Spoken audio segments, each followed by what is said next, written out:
வணக்கம். நீங்கள் இணைந்திருப்பது முதல்வனின் பிரதான செய்திகளோடு. கட்டுநாயக்கவில் அவசரமாக தரையிறங்கிய பயணிகள் விமானம். நடந்தது என்ன? நீர்கொழும்பு சிறை வன்முறை குறித்து ஐநா கவலை. சுயாதீன விசாரணை நடத்த வலியுறுத்தல். குழந்தை பெற்றால் அரசின் ஊக்கத்தொகை பரிசு. நாடாளுமன்றத்தில் புதிய பிரேரணை. பல்கலைக்கழக ஆசையில் இருக்கும் மாணவர்களுக்கு வெளியான முக்கிய தகவல். அடுத்த 2 வாரங்கள் மிக ஆபத்து. டெங்கு பரவல் குறித்து அவசர எச்சரிக்கை. கடமையில் உயிரிழந்த அதிகாரிகளின் உயிர் மதிப்பு 5 லட்சம் தானா? சிறை அதிகாரிகள் சங்கம் ஆவேசம். பின்னணி என்ன? நடுவானில் கலன்ற விமான ஜன்னல். பயணியொருவர் உயிர் தப்பிய அதிர்ச்சி சம்பவம். ட்ரம்பை குறிவைத்தால் என்ன நடக்கும்? ஈரானுக்கு அமெரிக்காவின் பகீர் எச்சரிக்கை. விண்வெளிக்கு பறக்கிறார் இந்திய வம்சாவளி வீரர் அனில் மேனன்.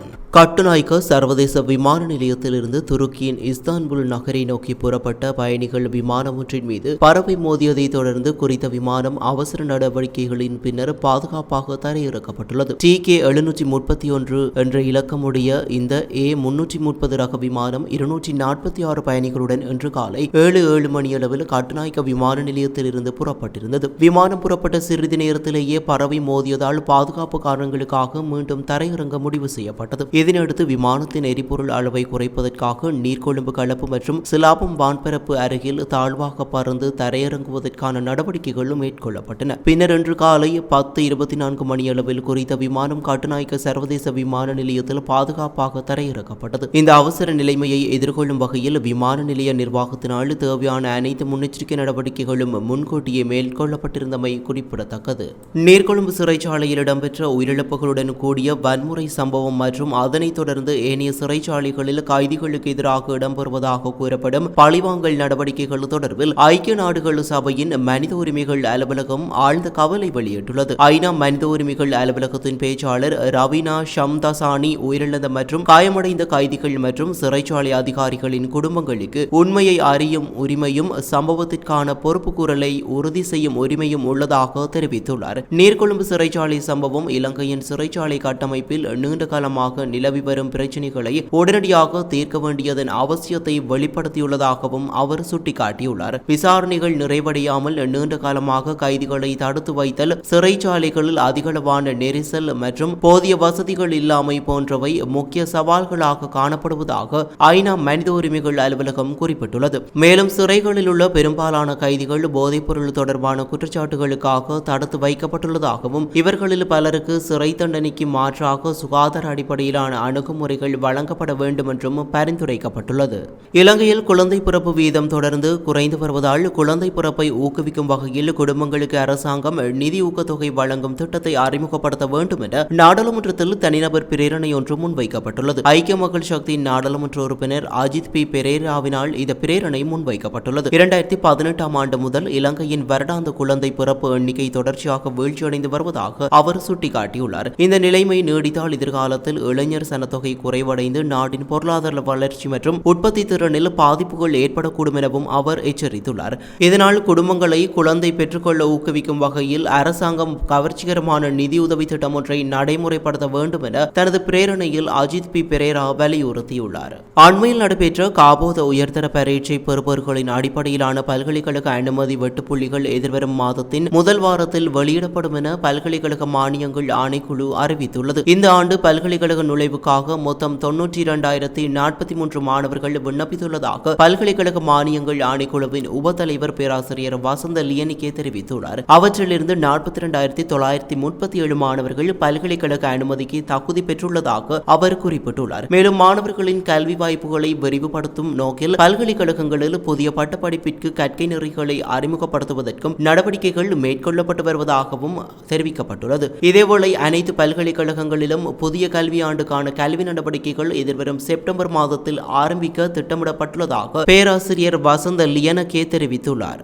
மேல்மாகாணத்தில் டெங்கு நுளம்புகளின் குடம்பிகளின் அடர்த்தி கணிசமாக அதிகரித்துள்ளதால் அடுத்த 2 வாரங்கள் டெங்கு பரவலை கட்டுப்படுத்த மிகவும் முக்கியமான காலமாக இருக்கும் என டெங்கு முகாமைத்துவ நிபுணர் குழுவின் உறுப்பினர் விசேட வைத்திய நிபுணர் ஆனந்த் விஜயவிக்ரம எச்சரிக்கை விடுத்துள்ளார். மேலும் தற்போதைய நிலைமை தொடர்ந்தால் 2017ஆம் ஆண்டு ஏற்பட்ட டெங்கு பரவலை விடவும் மோசமான சூழ்நிலை உருவாகும் அபாயம் இருப்பதாக தெரிவித்தார். டெங்கு நோயாளிகளின் எண்ணிக்கை வேகமாக அதிகரித்து வருவதால் மேல்மாகாண வைத்தியசாலைகள் தங்களது கொள்ளளவை கடந்துள்ளதாகவும் சில வைத்தியசாலைகளில் காலப்பகுதியில் ஒரே படுக்கையில் 2 அல்லது 3 நோயாளிகளுக்கு சிகிச்சை அளிக்க வேண்டிய நிலை ஏற்பட்டுள்ளதாகவும் அவர் கூறினார். இதனிடையே ஸ்ரீ ஜெயவர்தனபுர பல்கலைக்கழக பேராசிரியர் நீலிகா மலவிகே கடந்த டிசம்பர் மற்றும் ஜனவரி மாதங்களிலேயே டெங்கு பரவல் அதிகரிக்கும் அறிகுறிகள் தென்பட்டதாக தெரிவித்தார். மேலும் தென்மேற்கு பருவமழை மற்றும் வடகிழக்கு பருவமழை காலங்களில் டெங்கு நோயாளிகளின் எண்ணிக்கை வழக்கமாக அதிகரிப்பதாகவும் அதற்கான முன்னெச்சரிக்கை நடவடிக்கைகளை முன்கூட்டியே மேற்கொள்ள வேண்டியது அவசியம் என்றும் அவர் வலியுறுத்தினார். டெங்கு தடுப்பூசிகள் சில ஆசிய நாடுகளில் பயன்படுத்தப்பட்டாலும் அவற்றை இலங்கையில் அறிமுகப்படுத்துவது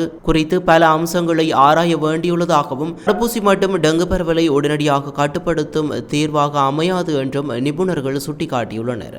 யூடியூப் காணொளிகளுக்கு லைக் செய்வதன் மூலம் நாளொன்றுக்கு ஆயிரக்கணக்கில் பணம் சம்பாதிக்கலாம் என வரும் குறுஞ்செய்திகள் நிதி மோசடிக்காக உருவாக்கப்பட்ட திட்டம் என இலங்கை காவல்துறை எச்சரிக்கை விடுத்துள்ளது. டெலிகிராம் உள்ளிட்ட சமூக ஊடக தளங்கள் ஊடாக இவ்வாறான மோசடிக்காரர்கள் மக்களை இலக்கு வைத்து செயற்பட்டு வருவதாகவும் பொதுமக்கள் மிகுந்த அவதானத்துடன் இருக்குமாறும் காவல்துறை அறிவுறுத்தியுள்ளது. குறிப்பாக ஒரு யூடியூப் காணொளிக்கு லைக் செய்தால் 500 ரூபாய் வழங்கப்படும் என கூறப்படுவது நம்பகமான வருமான வழி அல்ல என்றும் மக்களை ஏமாற்றும் ஒரு பொறி, அப்படியான செய்திகளை நம்பாதீர்கள் எனவும் எச்சரித்துள்ளனர். எந்தவொரு முதலீடு அல்லது இணையவழி வருமான திட்டத்தில் இணையும் முன் அதன் உண்மைத்தன்மையை ஆராய்ந்து பொது அறிவுடன் செயற்படுமாறு காவல்துறை பொதுமக்களிடம் கோரிக்கை விடுத்துள்ளது.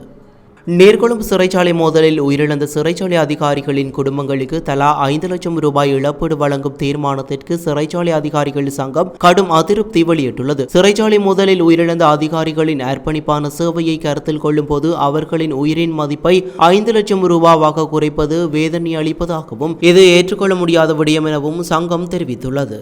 இது தொடர்பில் சிறைச்சாலைகள் ஆணையாளர் நாயகத்திற்கு கடிதம் ஒன்றை அனுப்பியுள்ள சிறை அதிகாரிகள் சங்கம் கடமையின் போது உயிரிழந்த அதிகாரிகளின் குடும்பங்களுக்கு வழங்கப்படும் இழப்பீடு அதிகரிக்கப்பட வேண்டும் என கோரிக்கை விடுத்துள்ளது. மேலும் மோதலில் காயமடைந்த அதிகாரிகளுக்கு உரிய இழப்பீடு வழங்குவதுடன் அவர்களின் எதிர்கால பாதுகாப்புக்காக ஓய்வூதிய வசதிகளும் உறுதி செய்யப்பட வேண்டும் என சங்கம் வலியுறுத்தியுள்ளது.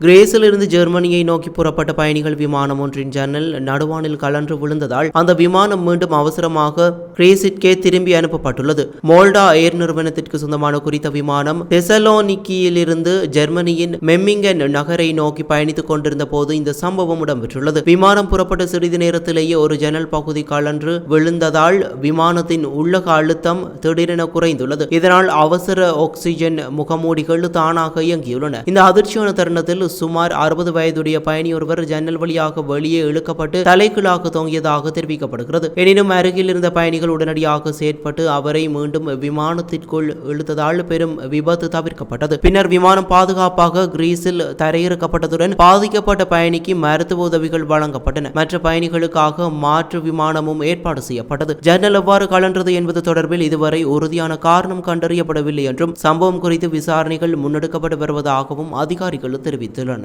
ஈரானின் உயர்மட்ட தலைவர்கள் என்னை படுகொலை செய்ய முயற்சித்தால் அமெரிக்க ராணுவம் ஈரானின் அனைத்து பகுதிகளையும் முற்றிலும் அழித்து சிதைக்கும் என அமெரிக்க ஜனாதிபதி டொனால்ட் ட்ரம்ப் எச்சரிக்கை விடுத்துள்ளார். இது தொடர்பில் தனது சமூக ஊடக தளத்தில் பதிவிட்டுள்ள ட்ரம்ப் அமெரிக்க ஜனாதிபதியை இலக்காக கொண்டு தாக்குதல் நடத்தப்பட்டால் கடுமையான பதிலடி வழங்கப்படும் என தெரிவித்துள்ளார். ஈரான் மற்றும் அமெரிக்கா இடையிலான பதற்றம் மீண்டும் அதிகரித்து வரும் நிலையில் முன்னாள் உச்ச தலைவர் அயதுல்லா அலி கமேனியின் இறுதிச் சடங்குகள் நிறைவடைந்த பின்னர் இந்த எச்சரிக்கை வெளியாகியுள்ளது. அதன்படி என்னை படுகொலை செய்ய முயற்சி செய்தால் ஈரானை இலக்காக கொண்டு ஏவுகணைகள் தயார் நிலையில் உள்ளன, உத்தரவுகள் ஏற்கனவே வழங்கப்பட்டுள்ளன என ட்ரம்ப் தனது பதிவில் குறிப்பிட்டுள்ளார். அதேபோல ஈரானிடமிருந்து தனக்கு தொடர்ந்து அச்சுறுத்தல் இருப்பதாகவும் தாம் அந்த நாட்டிற்கு இலக்கு பட்டியலில் முக்கிய இடத்தில் இருப்பதாகவும் ட்ரம்ப் தெரிவித்துள்ளார். கடந்த காலங்களிலும் ட்ரம்ப் மீது படுகொலை முயற்சிகள் இடம்பெற்றதாகவும் ஈரானால் அத்தகைய முயற்சிகள் திட்டமிடப்பட்டதாக அமெரிக்க அதிகாரிகள் எச்சரித்ததாகவும் தகவல்கள் வெளியாகியிருந்தன. இதனால் அமெரிக்கா ஈரான் இடையிலான மோதல் மீண்டும் தீவிரமடையும்